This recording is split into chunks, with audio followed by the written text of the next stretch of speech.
Mr. Mayor, it's time. I'd like to call this special meeting to order. Please stand for the Pledge of Allegiance.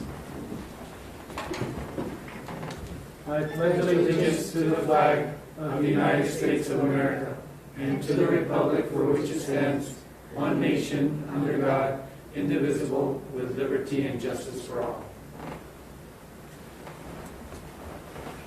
Thank you. Item number 3, roll call, please. Mayor Donald Hewish, Here.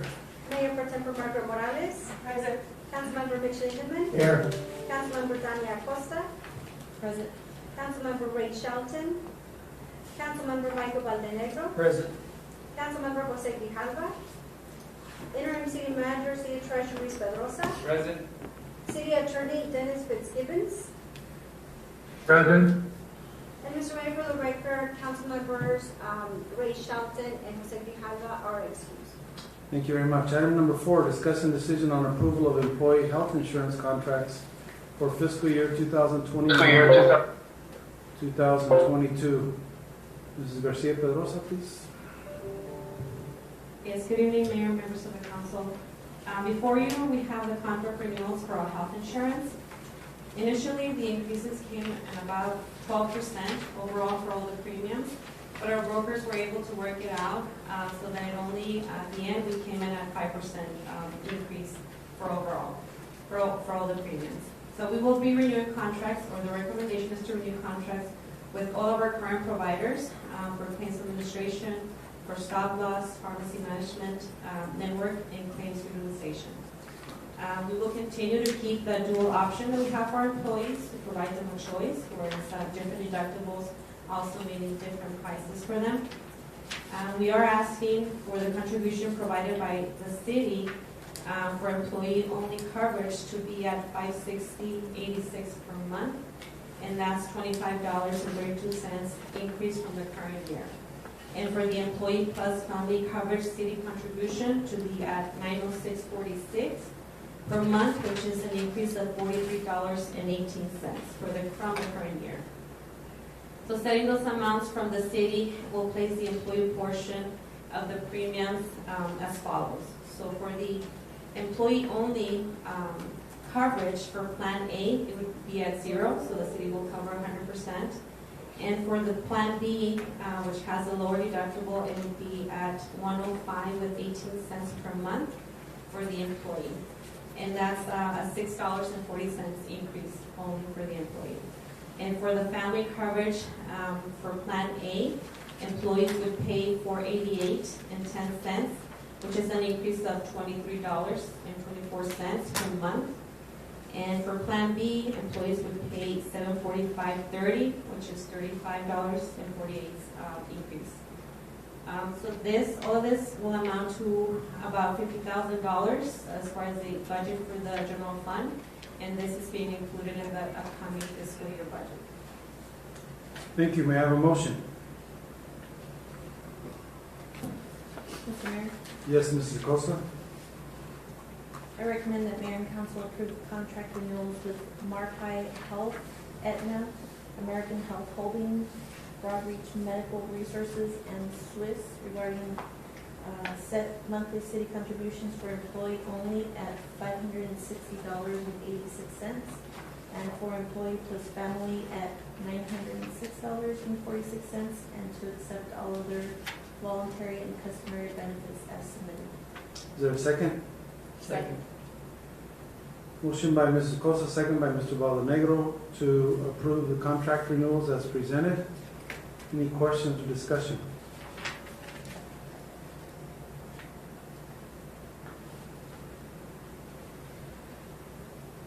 Hearing none, roll call, please.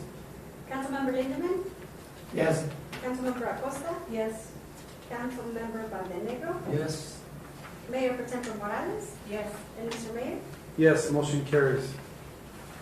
Item number 5, presentation discussion by Stifel regarding proposed pension bond obligation. Welcome, Mark. Mr. Pedrosa, he will start us off. Thank you. Thank you, Mr. Mayor, members of council. With you today is Mr. Mark Reeder, from Stifel. We also got some folks on the phone. We've got Omar, sorry, your last name escapes me, Omar, and we also from Stifel. And we've got Jim Strickland from Wedbush as our financial advisor. Good evening. Mr. Mayor, members of council, if you recall, Stifel presented back in September 30th of last year regarding the pension bond obligation option that the city was exploring. It's actually been more than a year that we've been working with Mark and his team now on this particular issue, and to say the least, this is a complicated concept, basically, that we are dealing with. But back in September, we brought this forward to you, and we knew it was important. We knew that this is something that the city would be a benefit from. But since then, we retooled, and we basically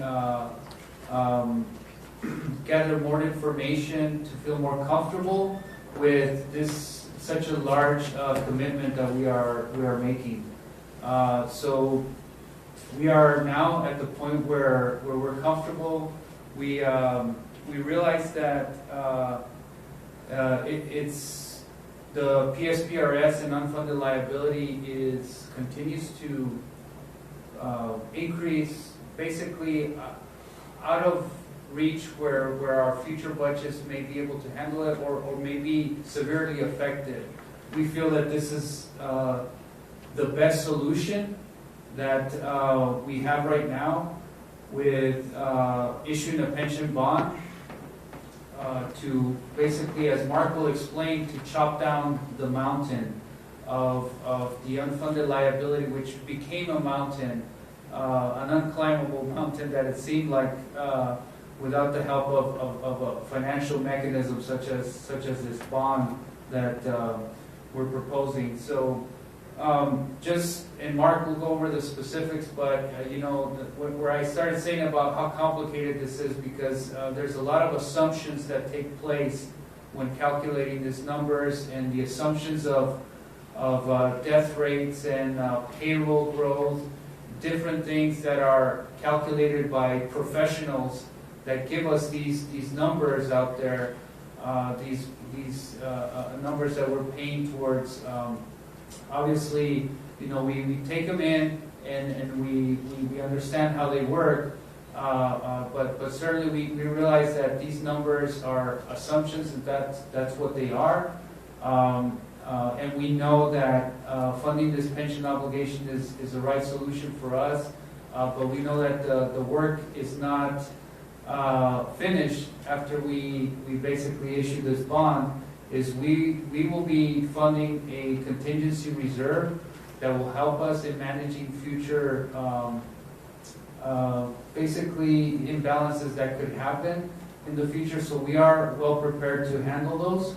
But again, I'll let Mark go through that, and maybe Mark, you can speak if that's allowable about our ratings. I don't know if that's allowable, but I'll hand it over to you, Mark, to give your presentation. Well, thank you. Thank you, Luis. And Mr. Mayor, members of the council, good evening. It's nice to be back in front of you this evening. I wanted to compliment the city on your very measured and thoughtful approach on this bond issue. We know that it's your largest liability, as you all know, that's currently on your balance sheet, that you've been dealing with for many, many years. Why not? Okay.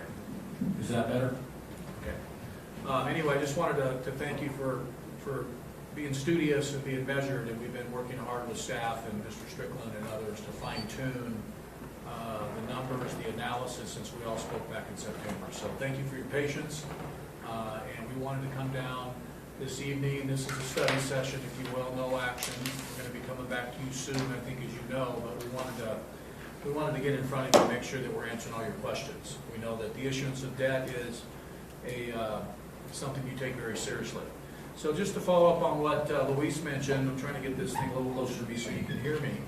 I'm on page 1 of the PowerPoint presentation. I'm just going to speak from that. And we shared this with you last time. I'm going to take you over to the right-hand box down below where it says 34.3 million.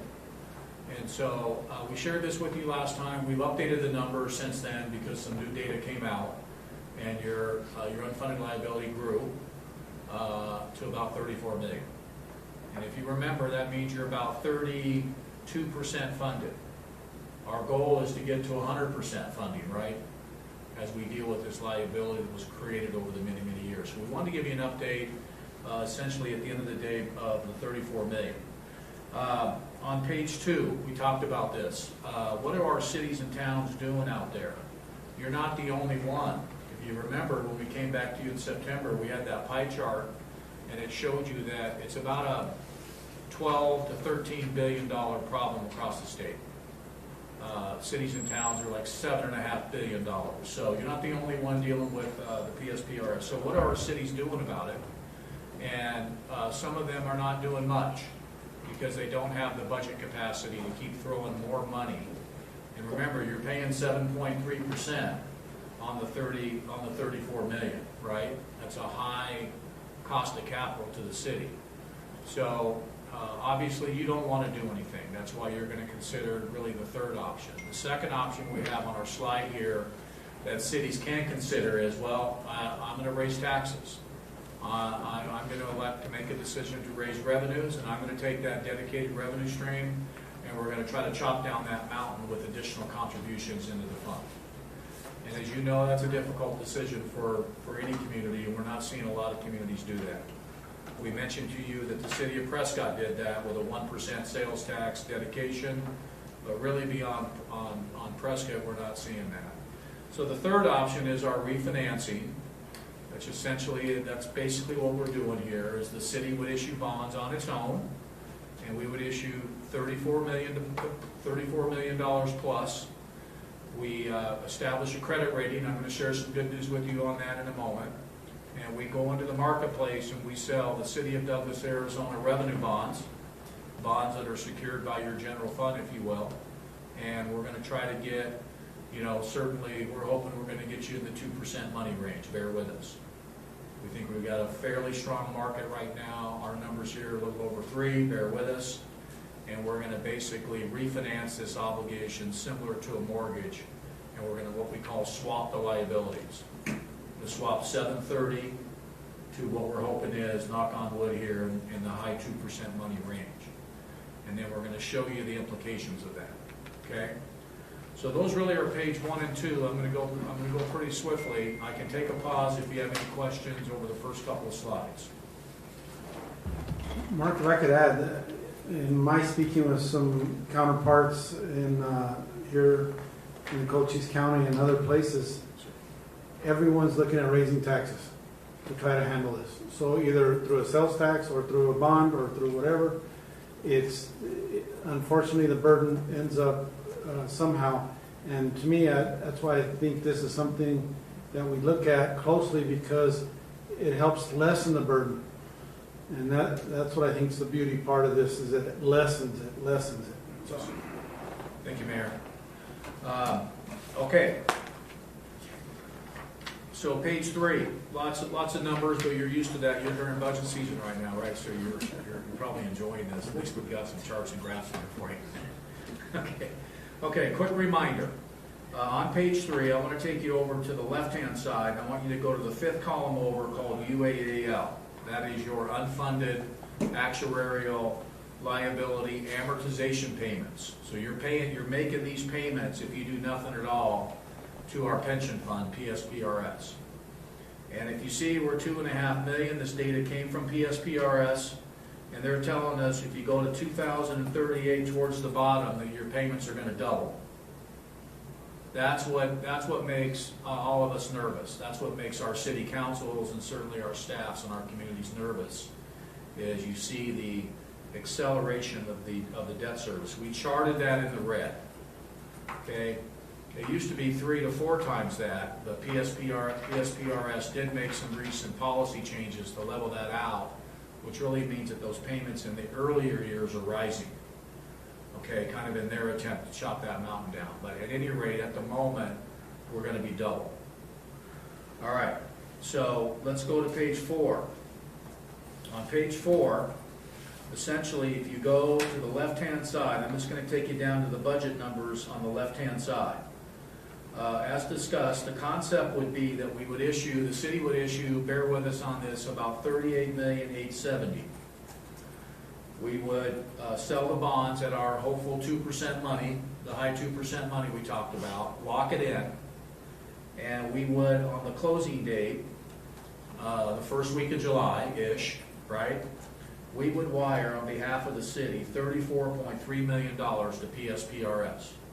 On that day, you would be considered 100% funded, not 32% funded. That's good news, right? All right, so in addition to that, and we're still working on this a tad, bear with us, Luis and Mr. Strickland and the team and Omar and my colleagues are spending a fair amount of time on the establishment of this contingency reserve fund. And it's based on actuarial and mathematical calculations, and we'll give you some more detail later. But right now, we're thinking somewhere around $4 million. We've done 13 transactions, 13 refundings. We got another 10 coming. All of our cities and towns and counties around the state have established this contingency reserve fund because they know that this liability is going to have to continue to be managed each and every year based on, as Luis said, changing data coming out. The actuarial numbers change, right? And maybe the investment. Yes, sir. Let me hold you up real quick. Let the record show that Mr. Shelton is able to join us at 5:46. Thank you, Mr. Mayor. Thank you, Mark.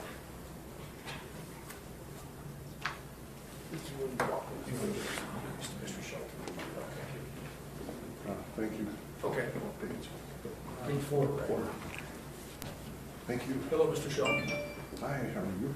Okay, so we're on page 4, Mr. Shelton. We're just kind of going through some budget numbers. So anyways, I was mentioning to you this concept where we can have some money set aside in the future such that if we get a surprise, you know, because it's all beyond our control, the actuarials and the investment returns. If we get a surprise, then Luis and staff can come to City Council with maybe, you know, a solution to tap the reserve fund if necessary under certain circumstances rather than dip into the general fund, which already has significant demands, as you all know.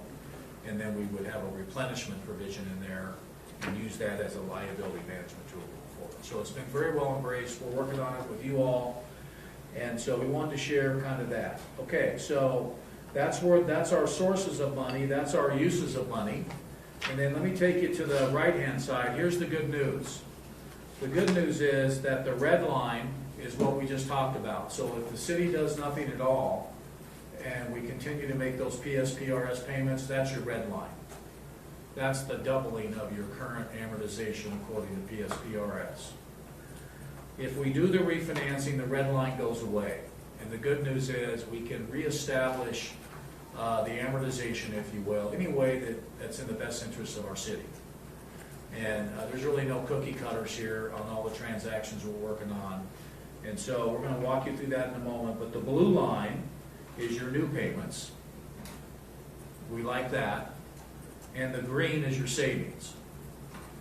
So there's a significant amount of expected savings here because we're swapping the $730 that we're paying to the state, to the PSPRS, and we're hoping to come in at that $290 money, if you will. And so if you go down to the green on the left-hand side, we're estimating right now that the expected net present value savings is over $16 million, which is pretty significant and pretty exciting, I think, for the city relative to what you're paying right now. Very efficient swapping of a liability and related savings. Okay? Okay, next page, page 5. Page 5 was graphed on page 4, but I like this because it helps us a little bit. So again, column A there are the current payments that we just chatted about. They're going to double. Column B, where it says debt service, would be our current estimated new debt service on our new bonds. And you can see how we feathered that. 2.3, 2.4, right? 2.463, 2.486, about 2.5 million. And you can see the savings in the annual savings column. So we're going to give you some pretty substantial budgetary savings. This is what we've been working with staff on and Mr. Strickland and team. So we feathered the savings a little better based on staff requests. So I like column C there, and you can see your fiscal year savings all the way out. And all that adds up at the bottom of column C to about 19 million of cash flow savings expected. And then what I really like about the structure is we get in 28 to about 2.9 million, and we just level it out from there. So we don't have that rising amortization payment that we have right now with the red line. And just working with staff and the team, we just kind of leveled that out all the way down, and then we're giving you some additional budgetary savings over the next several years. So let me pause there. I know that was a lot of math and a lot of economics, but in working closely with the team, this is kind of what we're coming up with at the moment. So let me pause and make sure we respond to your questions if you have any on this. So far, so good?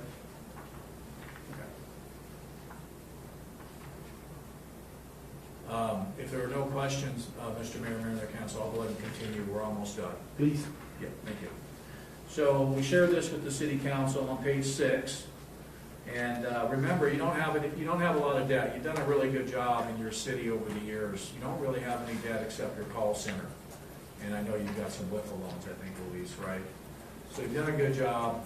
And the call center, of course, is debt is being paid by the call center rent, so good job on that. So when we did the call center, we needed the call center back in 13, I think it was. Was it 2008 or 13? Well, It was in 2008. 2008, okay. These are the pledged revenues on column 6. So the nice thing about Arizona, we have a wide variety of revenues, as you know, that fund your general fund. You recognize a lot of these numbers. I'm going to go to 2021, and Luis and the staff had updated this for us. You're going to finish 2021 very strong, as you know. Your local sales tax revenues is about 8.5 million, and then our state shared revenues, as you can see. So we're pushing $14 million in pledged revenues, and these revenues will be pledged towards the repayment of the bonds. Very, very common mechanism in Arizona, as you know. Okay, so just a reminder on that, so good news on that. So then, you've seen this table on page 7. We just kind of talked about what we did there, and we show your pledged revenues, and column 3 is the call center debt that you're familiar with, and then we're going to phase in and feather in our pension bonds, and then we get to a total debt service, and then we get to a coverage. So on the right-hand side, what that 4.64 tells investors when we go out and talk to them in the coming weeks is that for every dollar of debt, you have $4.64 of revenue. So that's considered very strong. So we just wanted to share that with you, and we know you've seen it before. So before I get into the calendar, because we're going to be moving briskly, we do have some very good news on your credit rating. One of them, I can't tell you what it is tonight because they called at 3 o'clock this afternoon, and we have a call with them in the morning. I'll couch it as saying very good news. The other credit rating agency that we approached and have been talking to is a firm that is called Fitch, and Fitch came back with a AA underlying credit rating for your city. So we couldn't be more pleased for you, given COVID, but they're pleased with your structure, with the concept that we've come up with. And I want to say at one time, Luis, we were in the A. You remember? We were rated A back in 2015 by Fitch, so that puts us up 3 levels then? So, yeah, so in what's that, in about 3 years, we've come up about 3 notches. And so a AA, the AA category is very strong. So that allows us to attract more investors in so that we can tell the Douglas story. So we'll share more with you on that. The reports are coming out. We're reviewing them, but I just wanted to share that I think everybody is really pleased on your behalf to get such high credit ratings. So we want to share the good news with you. That's basically our credit score, you know, as a city. So that's basically what these agencies do in rating cities like us that want to borrow money. So it's really positive to see that. Thank you, Luis, for putting us in that position. Mr. Reader, The council. Yes, sir. if I could, the reserve portion of it, is there any advantage to paying off the call center and then use that to build the reserves? Or is it, we cannot mix that? Did you want to, maybe, do you want to talk Yeah, about that? Mayor, that's a very good question, and we actually talked about that. Currently, the call center has, it's not callable until 2023, so you really cannot open those bonds until that date. But when 23 comes around, we can certainly take a look at that, but the structure here for debt service was structured around us being able to do that in 2023, as well as knowing that 2023, the lease for the call center expires, and we either have to come up with some extra cash to pay off those loans, or renew the lease with the call center at least until the end of the bond, which is in 2028. So we got a 5-year period that we need to basically sort out as to what we want to do with that bond, whether it's opening it up or continue as is. Okay, very good. So that pretty much concludes our calendar. We're moving briskly. We're going to be back in front of you on June 9th. And there's going to be a lot of parallel tracking work behind the scenes. We're going to be in a position now that we have our credit ratings and we have our offering document, the official statement completed for the city. This goes out to all the investors and it tells the Douglas story. We're going to be posting this relatively soon, even before the June 9th meeting. So we're hoping we're going to get a unanimous vote on this so we can move expeditiously. And then we're going to be in the bond market, it looks like, probably June 10th, maybe June 11th. So you can see in about 2 to 3 weeks, we're going to have the transaction completed and closed. So we're moving briskly. And with that, Mr. Mayor, members of the council, thanks for having us. And we're all available for any final questions. Mr. Reader, I know you mentioned that you're looking at 10 other possible sales, so it would be advantageous to move briskly? Yes, you would be, we are moving briskly, and we had a sale today. We have a sale next week for one of our clients for about $40 million, and then you will follow that. So you all are right in line, and I don't know of any others at the moment that our firm is working on that's coming to market. So I think we're in good shape. There seems to be, or there is some very good demand out there for these pension structures, and so we think, unless this market goes a little squirrely on us over the next few weeks, we think we're going to be in good shape. So I'll give you an update on the 9th. And Mayor, if I may add, timing is a key factor for this, which is, I also want to bring to the attention that we plan on adopting the ordinance via emergency due to the time sensitivity of the issuance, moving quickly as the market tends to change. We definitely want to lock in that interest rate, which is, again, we're looking at a very favorable market right now. So just to keep that in mind for June 9th. Mr. Reader, may I ask your opinion on something? I know you can't speak on behalf of the PRS board, but you've seen them over the past years. Does it look like they're doing a better job as far as their policies and such?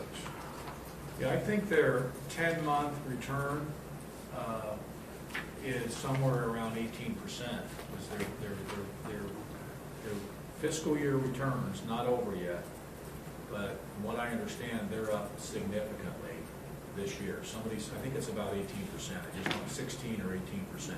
So, very fair question, because we chatted about this, remember, on when we did the risk factors, remember? And one of the biggest risks of doing these pension bonds is that we sell bonds at, let's just pick a number, 2.9% for the city of Douglas, and we advance that money to PSPRS, and they cannot earn 2.9%. Now, their actuarial calculations right now are 7.3. And so what our clients, and we've encouraged our clients, and PSP has been in the room with us as we've studied this for the city of Douglas, but our clients that are moving forward, we've done about $1.5 billion, rounded numbers, probably going to $2 billion in the next 60 days, 60 to 90 days, that our clients, to answer your question, have been in the room and they have come to the conclusion that they have confidence in the system right now, and has helped them make a decision to move forward. Hope that's helpful. Well, it's very helpful, because that's one of the minor hesitations that I think we all should consider and make sure that we're comfortable with that. And at this point, I'm very, very comfortable with that as it sits. Members of the council, any questions or comments?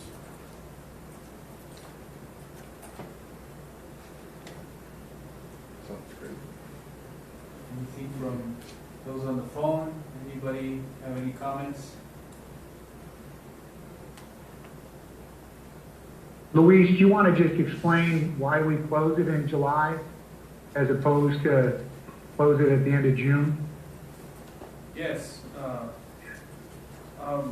So one of the reasons we were looking at July was, I think it was the budget capacity issue that we did not have that built into this year's budget to be able to. Basically, we are spending close to $40 million. We're borrowing $40 million, but we're expending $40 million, and just our budget capacity did not allow for that expenditure. So therefore, as you know, we presented in the budget, we're building that for next year, into next year's budget, to be able to have that capacity. We wish we could have put it in this fiscal year, in order for us to show in next year's audit that, hey, we're fully funded, our financials are, not showing this great unfunded liability that's growing every year. Now we would show something that's under control. That was the ideal situation, but obviously, we need to follow rules and make sure we're good with that. So July was the target date that we chose. Thanks, Luis. Any other questions or comments? Thank you, Mr. Reader, for your diligence, and you gentlemen on the line also, thank you so much for showing this interest in Douglas. It's nice to take care of problems. Yeah. And I think it's a big plus for our community, even though it looks kind of a little, when you start talking those big numbers, it runs some chills up and down your spine. But when you look at the alternatives, I think it's great comfort to see that we are going to take care of future councils and future staff. And I hope that's used as a marketing tool when we go out recruiting for police and fire. That they see that we are committed to these people who put their life on the line for us. Okay, item number 6, adjournment. May I have a motion? Mr. Mayor, Yes, Ms. Morales. I move to adjourn. Is there a second? Second. Motion by Mrs. Morales, second by Mr. Baldanegro to adjourn this meeting. All in favor signify by saying aye. Aye. Any opposed by nay? Ayes have it. We stand adjourned at 6:03.